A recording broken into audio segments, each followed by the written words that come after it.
Hello everybody, welcome to Australian Rebel TV. Today we have Tony Berg here again to give us update for changes of the Australian citizen law. So, hi Tony, I'm really happy to have you here again. No, and I'm really glad to be back both with you and with the Rainbow TV audience to be able to talk about what's happening with Australian citizenship. Yeah, and after last interview, a lot of audience and friends of mine asked me about the latest update for this change. So can you give us like a latest update for this change? Well, can I tell you, in the first place, your viewers have been making a difference. We've had, since the interview, many extra people sign on to the petition. Many people get involved in the campaign, and many people making contact with members of Parliament saying this is unfair. So I've got to say thank you to Rainbow TV for taking up the issue, because you've really been defending your viewers on this, and it is making a difference. So when we last spoke, I was very worried about what might happen in the Senate. Now I'm always a bit worried about these things, but I'm much more confident than I was. And I think a lot of that changed after our last interview. So on Tuesday the 18th of October, the Senate will be debating and voting on this issue. So that's on the changes that we spoke about last time, about the delay, and also the new unfair university level English test that they're wanting to impose on anyone wanting to become a citizen. So all of that will be debated in the Senate on Tuesday. 18th. On the 18th, that's right. Tuesday the 18th of October. Now, I can't guarantee how that will go, but I can say I'm much more confident than I was. But if we win, that won't be the end of it.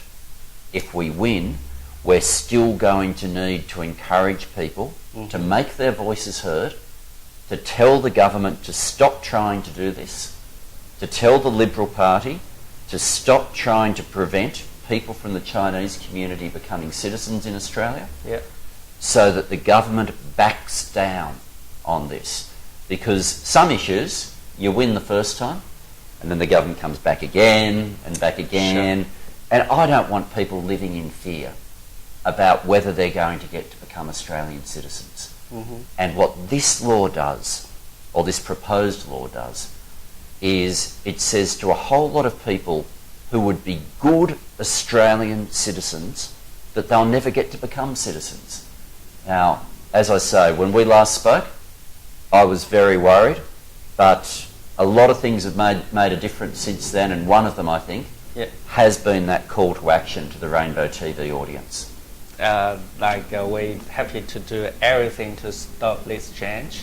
So as you said, if on Tuesday 18th of this month, the government stop this change, can you give us some advice for our Chinese community, how exactly we're gonna have to stop this change? Okay. On Tuesday, if we get the majority in the Parliament to prevent it going through that day, we then need to launch a campaign immediately to tell the Liberal Party to stop pushing for this at all. We need to say to them, give up on this and go back to where we were not that long ago, when both sides of politics supported multicultural Australia, when both sides of politics could turn up to a Chinese community function and they'd both talk about the value of the Chinese community in Australia, about the jobs that are created, about the difference, the richness of the Chinese community in Australia, and both sides of politics would be keeping good faith with the community. I want to get back to that. But at the moment, we've got the Liberal Party with laws designed to prevent many people in the Chinese community from ever becoming Australian citizens. So, first stage is to win on Tuesday.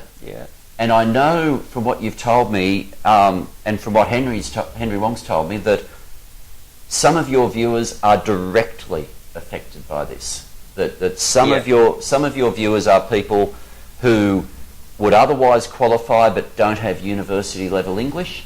Might have conversational level English but not university level. I want those people to know that we are fighting for you. I want those individuals to know we are fighting for your right to call Australia home. That's what we want to be able to do. Absolutely. And on Tuesday, if we win, the next stage of the campaign is directed straight at the Liberal Party to say, don't keep coming back. Don't keep trying to do this.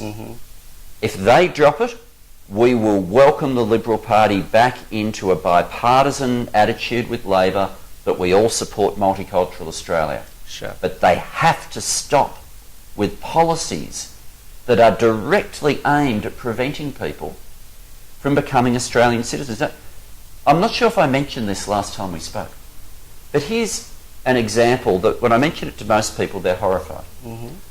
Not everybody will have to have university level English. No. If you come from China, under what the government's proposing, and you're a permanent resident, you will need university level English.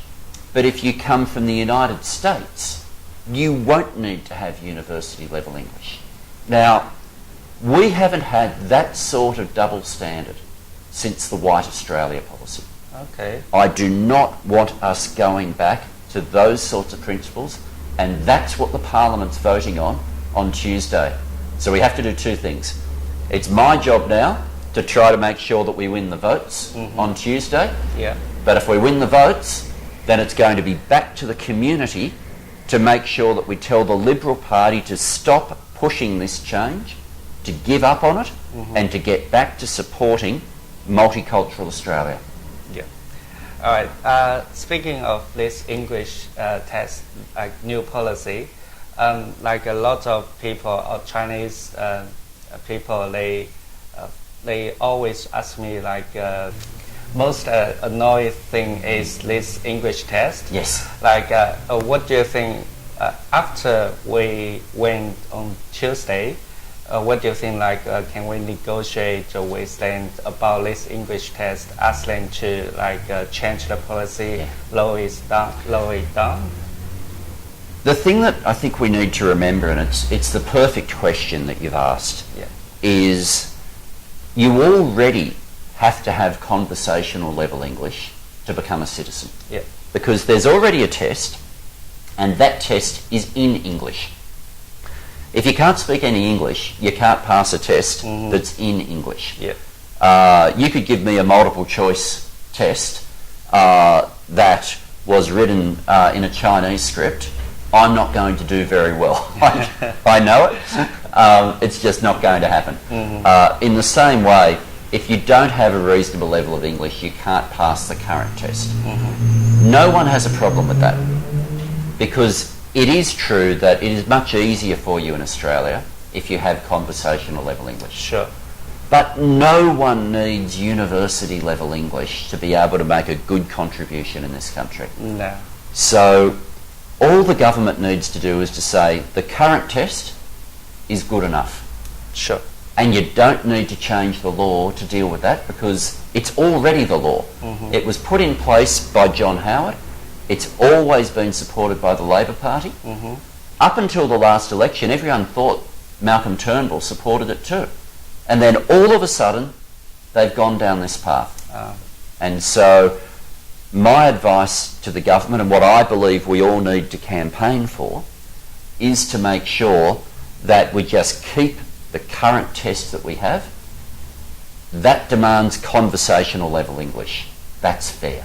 Yeah, like I said before, like lots of people mention, like even local people, they can't pass that university level English test. That's right. And just think about, what is the reason for having an English test? Now, the reason for having any sort of a test is to try to make sure that people have the best opportunity to participate in the country. Well, that just means you need conversational level English. No, university level English, you don't need that to be able to get a job, you don't need that to be able to raise a family, you don't need that to be able to run a business or to be a good Australian. And the simplicity of what I want is I want a citizenship ceremony to be all about saying to people, welcome home. That's what I want the message of citizenship to be. Welcome home. And what the government's currently saying is they want citizenship to be about stopping people from pledging to Australia, stopping people from being welcomed. Well, I'm determined that the message that wins is the message that says to people who want to stay in Australia, who want to make a true commitment to Australia as citizens, that Australia says back, welcome home. Sure. All right, thanks, Tony. We're looking forward to have you here again next time. So just everybody keep an eye on our website and also Tony's personal website. We will list latest update on the website, especially on next Tuesday, 18th of this month. So thanks again to have you here again. Wonderful to be back at Rainbow TV. All right, thank you.